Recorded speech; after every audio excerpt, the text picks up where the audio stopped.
আমি একটু অবাক হই যে মিডিয়া মধ্যে অনেকেই তারা কোনো সাফল্য দেখতে পান না। এই 3 মাস সময়ের মধ্যে এরা অনেক কাজ করেছে, অস্বীকার করার তো কোনো উপায় নেই। আমি তো একেবারে রাজনীতির মাঠ কর্মী, খুব বেশি কথা বলতে চাই না। আমরা নির্বাচনের কথা বেশ বলছি, বারবার বলছি। এটা নিয়ে আমাকে অনেকেই প্রশ্ন করেছেন যে আপনি এত নির্বাচনের কথা বলেন কেন। কারণ আমি মৌলিকভাবে গণতন্ত্রে বিশ্বাসী একজন মানুষ। আমি বিশ্বাস করি যে জনগণের পার্টিসিপেশন ছাড়া কোনো সংস্কার, কোনো উদ্যোগ কখনোই সফল হতে পারে না। এবং জনগণের অ্যাক্টিভ পার্টিসিপেশন সম্ভব একমাত্র একটা পার্লামেন্টের মাধ্যমে, নির্বাচিত পার্লামেন্টের মাধ্যমে। ওটাকে যদি ঠিকমতো কার্যকর করা যায় তাহলে আপনার পুরো জিনিসগুলোকে একটা ওই গণতান্ত্রিক চর্চার মধ্যে, গণতান্ত্রিক কালচারের মধ্যে নিয়ে আসা সম্ভব হয়। সমস্যাটা ওই জায়গায় যে বাংলাদেশে গণতন্ত্র চর্চা না হওয়ার কারণে এখানে গণতান্ত্রিক যে একটা সংস্কৃতি, সেই সংস্কৃতিটাই গড়ে ওঠেনি। প্রত্যেকের মধ্যেই আপনার কেমন একটা স্বৈরতান্ত্রিক একটা চিন্তাভাবনা, একটা কর্তৃত্ববাদিতার চিন্তাভাবনা এখানে একটু বাসা বেঁধে গেছে। এবং একটা জিনিস খেয়াল করে দেখবেন যে আমরা খুব দ্রুত অসহনশীল হয়ে যাই। ডেমোক্রেসির মূল কথা হচ্ছে কিন্তু সহনশীলতা, অর্থাৎ আমি তোমার সঙ্গে বিরোধিতা করবো, তুমি আমার সঙ্গে বিরোধিতা করবে, কিন্তু বিরোধিতা সহ্য করবার মানসিকতা গণতন্ত্রের থাকতে হবে। ওটাই হচ্ছে গণতন্ত্র।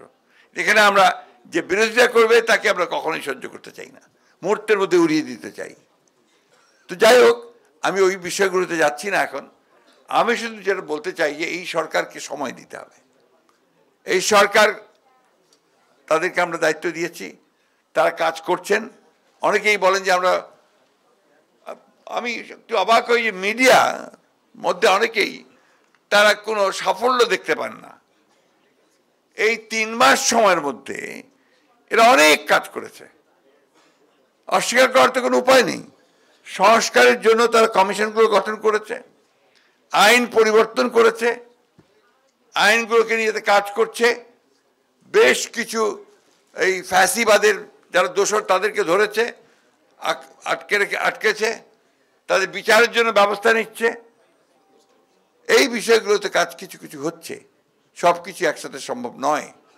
আমি আপনাদেরকে, তরুণদেরকে বিশেষ করে যারা এখানে আছে, উপস্থিত আছেন, ওই অনুরোধটুকু করবো যে আপনারা একটু ধৈর্য ধরবেন।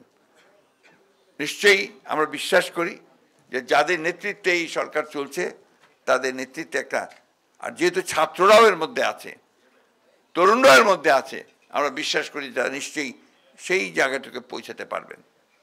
একটা কথা আমাদেরকে অত্যন্ত জরুরিভাবে মনে রাখতে হবে যে এইবার যে সুযোগ সৃষ্টি হয়েছে, এই সুযোগ যেন আমরা কোনো মতেই হাতছাড়া না করি। কারণ এইবার এই সুযোগ হারিয়ে গেলে আমাদের জাতি হিসেবে অস্তিত্ব বিপন্ন হয়ে পড়বে। আমি কথাগুলো খুব জোর দিয়ে বলতে চাই। আরেকটি কথা আমি বলতে চাই যে আজকে আপনারা লক্ষ্য করে দেখবেন যে এই বিভিন্ন রকম নেগেটিভ কথাবার্তার কারণে ফ্যাসিবাদীরা কিন্তু মাথা চাড়া দিয়ে উঠতে শুরু করেছে বিভিন্ন জায়গায়, এবং দুর্ভাগ্যজনকভাবে আমাদের কিছু কিছু মিডিয়া তাকে প্রমোট করছে, যেটা আমি মনে করি কখনোই জনগণের জন্য কোনো শুভ বয়ে আনবে না। আমি অনুরোধ করব যারা এই ধরনের প্রচারণা চালাচ্ছেন তারা দয়া করে এটাকে বন্ধ করুন। এবং আমি এটাও অনুরোধ করব তরুণদেরকে, যুবকদেরকে, যারা আপনারা এত বড় একটা অসাধ্য সাধন করেছেন, এই প্রবণতা যেন বন্ধ হয় তার জন্য আপনারা কাজ করবেন। আমি তো একেবারে রাজনীতির মাঠ কর্মী, খুব বেশি কথা বলতে চাই না।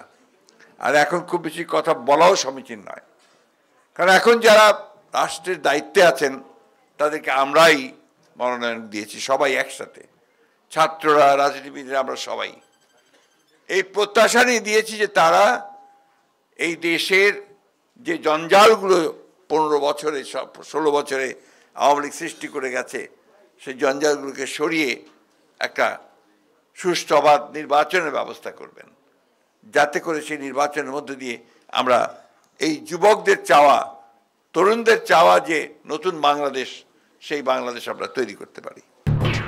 এলো খবরের কাগজ, নিখাত, নির্ভীক, নিরপেক্ষ।